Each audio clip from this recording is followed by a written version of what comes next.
जय श्री हरि। आप सभी श्रद्धालु देंगे एक अत्यंत पवित्र और शुभ तिथि की, जिसे मोहिनी एकादशी कहा जाता है। इस वीडियो में हम आपको विस्तार से बताएंगे कि आने वाली मोहिनी एकादशी कब है, इसका शुभ मुहूर्त क्या है, पूजा और व्रत की सही विधि क्या होती है और इससे जुड़ी पौराणिक कथा क्या कहती है। यह एकादशी विशेष रूप से उन लोगों के लिए लाभकारी मानी गई है जो जीवन में बार बार आ रही कठिनाइयों से परेशान हैं, जिनके काम बनते बनते बिगड़ जाते हैं या जो लंबे समय से किसी एक ही समस्या से जूझ रहे हैं। अगर आप भी जानना चाहते हैं कि मोहिनी एकादशी पर व्रत कैसे किया जाए, किन नियमों का पालन करना चाहिए, पूजा किस समय करनी चाहिए और भगवान की कृपा कैसे प्राप्त हो सकती है, तो हमारे साथ अंत तक जुड़े रहिए। हम आपको देंगे हर वो जानकारी जो इस पुण्य तिथि को पूरी श्रद्धा और विधि से मनाने में आपकी मदद करेगी। अगर आपके जीवन में आर्थिक परेशानी चल रही है, कोई समस्या लंबे समय से बनी हुई है, तो मोहिनी एकादशी का व्रत एक श्रेष्ठ उपाय हो सकता है। अगर आप अपने जीवन में शांति चाहते हैं, मोक्ष की ओर बढ़ना चाहते हैं, तो यह एकादशी एक महान साधन है। आज हम इस वीडियो में जानेंगे कि इस एकादशी का व्रत कैसे करना है, किन चीजों का दान करना चाहिए, पूजन की विधि क्या होगी, व्रत के क्या नियम होंगे। इस दिन कुछ चीजें छोड़नी होती हैं और कुछ चीजों का उपयोग नहीं करना होता। आपको एक दिन पहले से किन चीजों का त्याग करना है, इसका भी नियम होता है। यह व्रत किस दिन करना है, इसका शुभ मुहूर्त क्या रहेगा, पूजा का समय क्या होगा, यह सब हम आपको बताएंगे। हम जो भी जानकारी देते हैं वह पंचांग और पुराणों के आधार पर होती है। कौन सा व्रत किस प्रकार करना है, त्योहार कैसे मनाना है, पूजा कैसे करनी है, शुभ मुहूर्त क्या है, यह सब हम आपको विस्तार से बताते हैं। यदि आप इस प्रकार की लाभदायक जानकारी पाना चाहते हैं, जानकारी शुरू करने से पहले आपसे एक छोटा सा निवेदन है कि अगर यह वीडियो आपको थोड़ा भी उपयोगी लगे तो कृपया इसे एक बार लाइक जरूर कर दें। आपका एक लाइक हमारे लिए बहुत महत्व रखता है। अपनी मनोकामना की पूर्ति और व्रत की सफलता के लिए कमेंट बॉक्स में अवश्य लिखें ओम नारायणाय नमः। इस मंत्र की बहुत अधिक महिमा है और वैशाख माह में यह मूल मंत्र माना गया है। जितना हो सके इस मंत्र को बोलें और लिखें। जब आप तुलसी को जल दें तब भी ओम नारायणाय नमः बोलें। पीपल को जल दें तब भी यही बोलें। स्नान करें, पूजन करें, हर काम में इसी मंत्र का उच्चारण करें। कमेंट करें तो उसमें भी ओम नारायणाय नमः लिखें। जितना अधिक आप इस मंत्र को बोलेंगे और लिखेंगे, आपको इस पूरे वैशाख माह में 1000 गुना पुण्य प्राप्त होगा। यह बात पद्म पुराण में भी बताई गई है। हमने आपको इस विषय पर पहले भी विस्तृत जानकारी दी थी कि इस मंत्र की महिमा कितनी महान है। तो चलिए अब जानकारी शुरू करते हैं। बात करते हैं आने वाली एकादशी के बारे में। यह आने वाली एकादशी शुक्ल पक्ष की एकादशी होगी और इसका नाम है मोहिनी एकादशी है। यह एक ऐसी एकादशी है जो आपके जीवन से दुर्भाग्य को दूर कर सकती है। अगर हम पुराणों की बात करें तो उसमें जिस एकादशी का सबसे अधिक वर्णन मिलता है वह यही मोहिनी एकादशी है। इसे दुनिया की सबसे अधिक पुण्य देने वाली एकादशी बताया गया है। पुराणों में बताया गया है कि सबसे बड़ा दान कन्यादान होता है। हमारे सनातन धर्म में कन्यादान को सबसे श्रेष्ठ माना गया है। इसके द्वारा देवता, इंसान और पितर तीनों को तृप्त किया जा सकता है, इसलिए इसे महादान कहा गया है।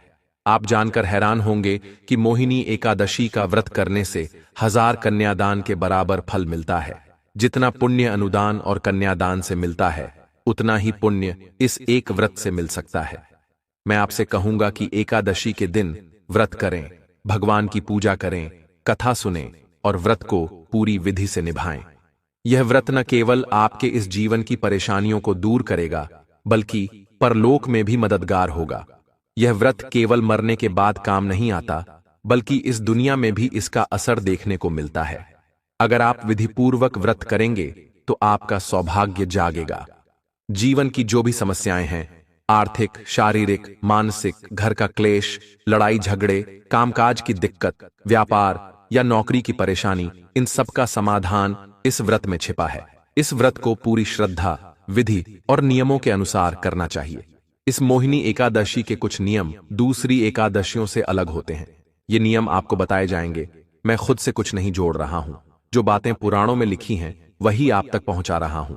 अब बात करते हैं कि इस एकादशी की पूजा कैसे करनी है, इसके नियम क्या रहेंगे और यह व्रत कब करना है। जो लोग व्रत करना चाहते हैं उन्हें दशमी तिथि से ही कुछ चीजें छोड़ देनी चाहिए, जैसे कांसे के बर्तन में भोजन नहीं करना चाहिए। यह नियम व्रत के एक दिन पहले ही लागू हो जाता है। मांस आदि का सेवन तो बिल्कुल भी नहीं करना चाहिए।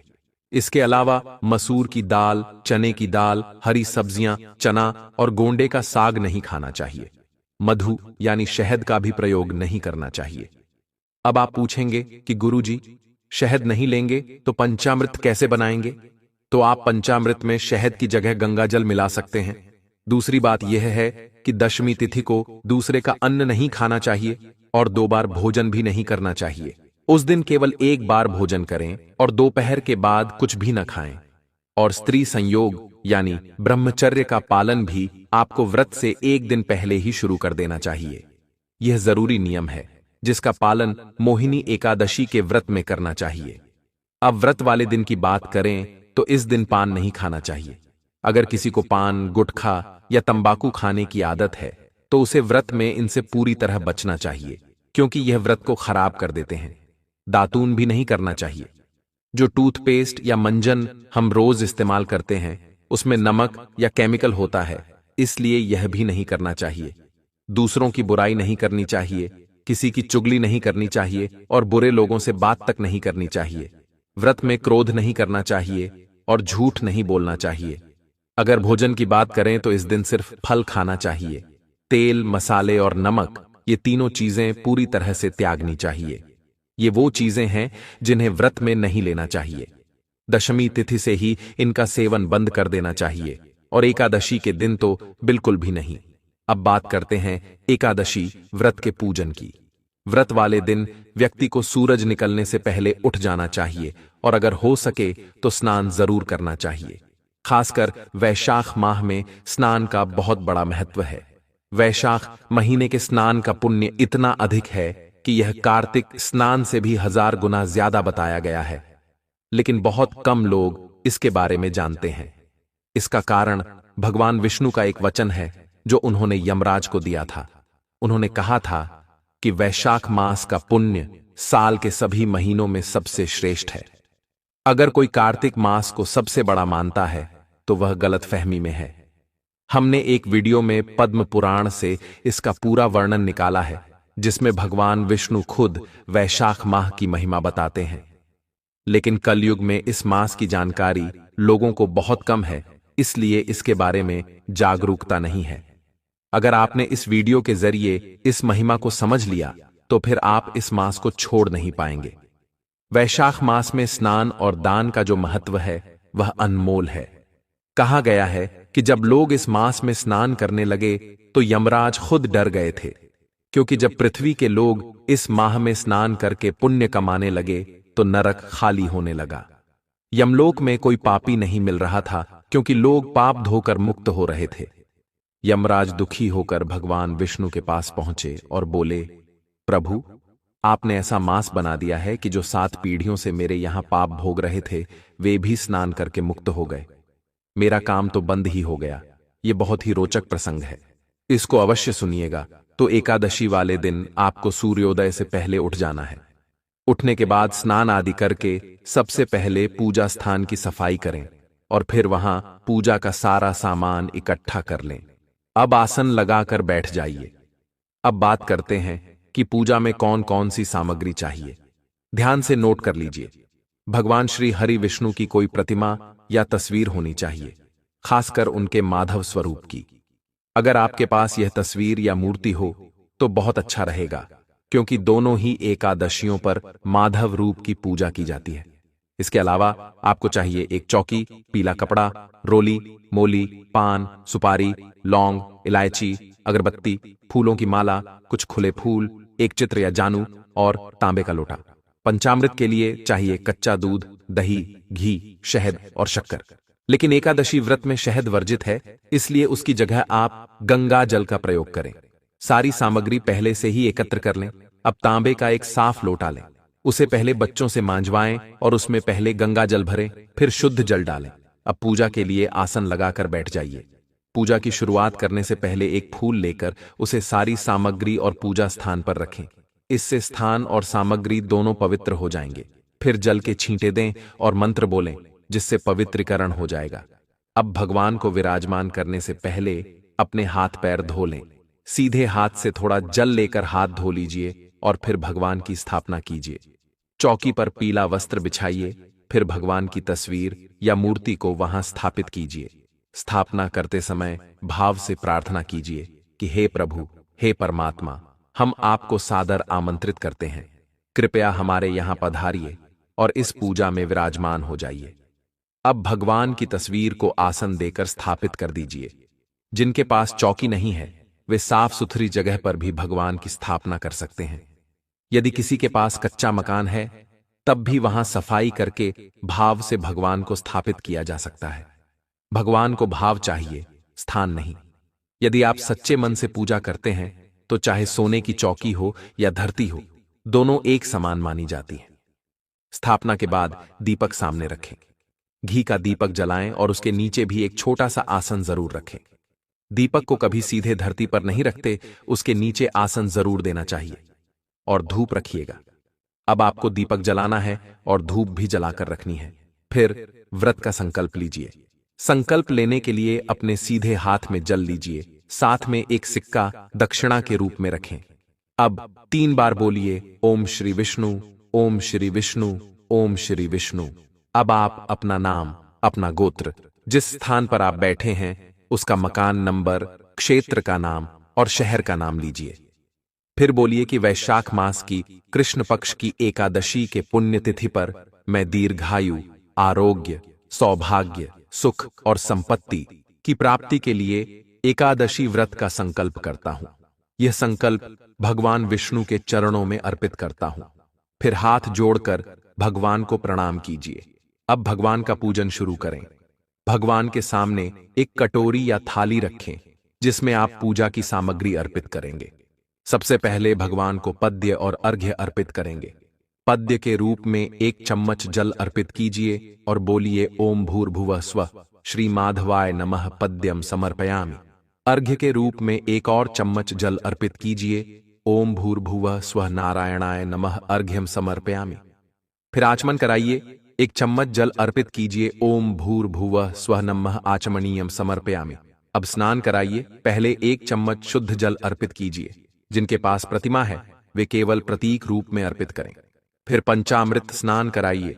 कच्चा दूध, दही, घी, गंगाजल और शक्कर मिलाकर पंचामृत तैयार करें और बोलिए, ओम भूर्भुवः स्वः श्री माधवाय नमः पंचामृत स्नानम समर्पयामि। इसके बाद एक बार फिर से शुद्ध जल से स्नान कराइए। ओम भूर्भुवः स्वः श्री माधवाय नमः शुद्धोदक स्नानम समर्पयामि। अब भगवान को वस्त्र अर्पित कीजिए। कोई भी साफ कपड़े का टुकड़ा हो, वह अर्पित करें। ओम भूर्भुवः स्वः वस्त्रम समर्पयामि। अब भगवान को पवित्र अर्पित कीजिए। 1 जनेऊ लेकर भगवान को पहनाइए। ओम भूर्भुवः स्वः यज्ञोपवीतम समर्पयामि। फिर चंदन लगाइए। ओम भूर्भुवः स्वः गंधम समर्पयामि। इसके बाद पुष्प अर्पित कीजिए और फूलों की माला पहनाइए। अब भगवान को धूप और दीप दिखाइए। ओम भूर्भुवः स्वः धूपम समर्पयामि। ओम भूर्भुवः स्वः दीपम समर्पयामि। अब नैवेद्य अर्पित कीजिए। जो भी फल, मिठाई, ड्राई फ्रूट्स या मिश्री उपलब्ध हो, वह अर्पित करें। ओम नारायणाय नमः नैवेद्यम समर्पयामि। फिर आचमन के लिए 1 चम्मच जल अर्पित करें। ओम भूर्भुवः स्वः आचमनीयम समर्पयामि। अब भगवान को तांबूल अर्पित करें। 1 पान का पत्ता लेकर समर्पित कीजिए। उसमें 2 लौंग, 2 इलायची और 1 सुपारी रखिए और भगवान को अर्पित कीजिए। ओम भूर्भुवः स्वः नारायणाय नमः। अर्पण के बाद भगवान को प्रेम से दक्षिणा अर्पित कीजिए। ओम भूर्भुवः स्वः नारायणाय नमः शुभ दक्षिणा समर्पयामि। अब हाथ जोड़कर भगवान को नमस्कार कीजिए और प्रार्थना कीजिए, हे परमेश्वर, आज हमने एकादशी का यह पूजन किया है और हम व्रत कर रहे हैं। कृपया इस पूजा को स्वीकार करें और हमें व्रत को पूरी श्रद्धा से करने की शक्ति दें। अब आपको कथा सुननी है। हर एकादशी की अलग अलग कथा होती है, इसलिए सही कथा सुनना जरूरी है। एकादशी का महत्व और उसकी कथा जब आप YouTube पर सुने तो ध्यान रखें कि YouTube पर कई चैनल किसी भी कथा को किसी भी नाम से चला देते हैं। इसलिए सही चैनल चुनें और सही कथा ही सुने। जिस चैनल पर आप यह वीडियो देख रहे हैं के अनुसार सही कथाएं सुनाई जाती हैं, जो नियमों के अनुसार होती हैं। तो सही कथा सुनने के लिए इस चैनल को जरूर सब्सक्राइब कीजिए।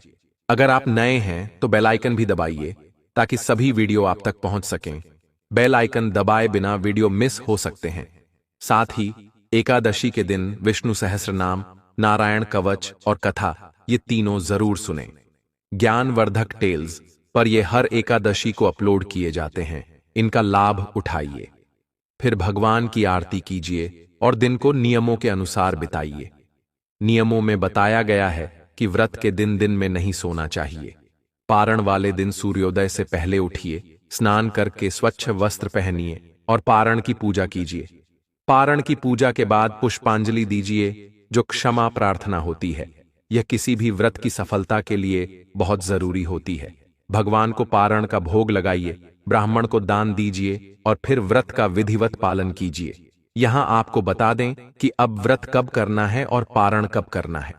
एकादशी तिथि शुरू हो रही है 7 मई को सुबह 10:19 पर। वैशाख माह के शुक्ल पक्ष की एकादशी, जिसे मोहिनी एकादशी कहा जाता है, इसकी शुरुआत होगी और 8 मई को दोपहर 12:29 पर समाप्त होगी। उदया तिथि के अनुसार 8 मई को ही मोहिनी एकादशी का पर्व मनाया जाएगा। पांचाक के अनुसार मोहिनी एकादशी के दिन उत्तरा फाल्गुनी नक्षत्र बन रहा है, जो रात 9:06 तक रहेगा। इस दौरान पूरे दिन हर्षण योग का सहयोग रहेगा। अभिजीत मुहूर्त सुबह 11:53 से दोपहर 12:41 तक है। इसके बाद 1:03 से 2:50 तक अमृतकाल बना रहेगा। आइए जानते हैं मोहिनी एकादशी की पूजा विधि। मोहिनी एकादशी के दिन सुबह ही स्नान करें और सांप कपड़ों को धारण करें। यदि संभव हो तो पीले रंग के कपड़े पहने, यह विष्णु जी का प्रिय रंग माना जाता है। इसके बाद एक सांप चौकी ले और उसे पर भगवान विष्णु जी की मूर्ति स्थापित कर दें। इसके बाद प्रभु को वस्त्र, कला, फल और मिठाई अर्पित करें। अब दीपक और अगरबत्ती जलाकर मित्रों का जाप करें। विष्णु सहस्त्र नाम का पाठ करें। फिर भगवान विष्णु की आरती करें। ओम जय जगदीश, हरे स्वामी जय जगदीश, हरे भक्त जनों के संकट क्षण में दूर करें। इस आरती को पढ़े या सुने। आइए अब बात करते हैं पारण की। पारण का मूल नियम यह है कि पारण द्वादशी तिथि में सूर्योदय के बाद करना चाहिए, लेकिन द्वादशी शुरू होने के बाद पहले 5:30 में नहीं करना चाहिए, क्योंकि वह समय परिभाषा का माना गया है। यह नियम जरूर पालन करें। इन नियमों को ध्यान में रखते हुए पारण का सबसे अच्छा और जल्दी का समय बनता है। 9 मई के दिन मोहिनी एकादशी का पारण किया जाएगा। साधक 9 मई को सुबह 5:34 से लेकर 8:16 के बीच पारण कर सकते हैं। साधक स्नान ध्यान के बाद विधिवत लक्ष्मी नारायण जी की पूजा करें। वहीं पूजा के बाद अन्न का दान कर व्रत खोल सकते हैं। अगर आपको मोहिनी एकादशी से जुड़ी यह जानकारी जरा भी उपयोगी या रोचक लगी हो तो कृपया इस वीडियो को लाइक जरूर करें। आपका एक छोटा सा लाइक हमारे लिए बहुत मायने रखता है। इससे हमें न केवल आत्मिक संतोष प्राप्त होता है, बल्कि आपकी रुचि और समर्थन हमें और अधिक गहराई से शोध करने और नई नई आध्यात्मिक जानकारियां आपके समक्ष लाने की प्रेरणा भी देता है। यदि आप पहली बार हमारे चैनल पर आए हैं तो हम आपसे आग्रह करते हैं कि ज्ञानवर्धक हम कोई नया वीडियो, कोई अनसुनी कथा या महत्वपूर्ण जानकारी लेकर आएं, उसका संदेश आपको तुरंत मिल सके। इस वीडियो को पूरा देखने और अपनी उपस्थिति से हमें प्रेरित करने के लिए आप सभी का हृदय से आभार। अगली बार फिर मिलेंगे एक नई रोचक, ज्ञानवर्धक और प्रेरणादायी जानकारी के साथ। तब तक के लिए हमें अनुमति दें और अपना ध्यान रखें। धन्यवाद।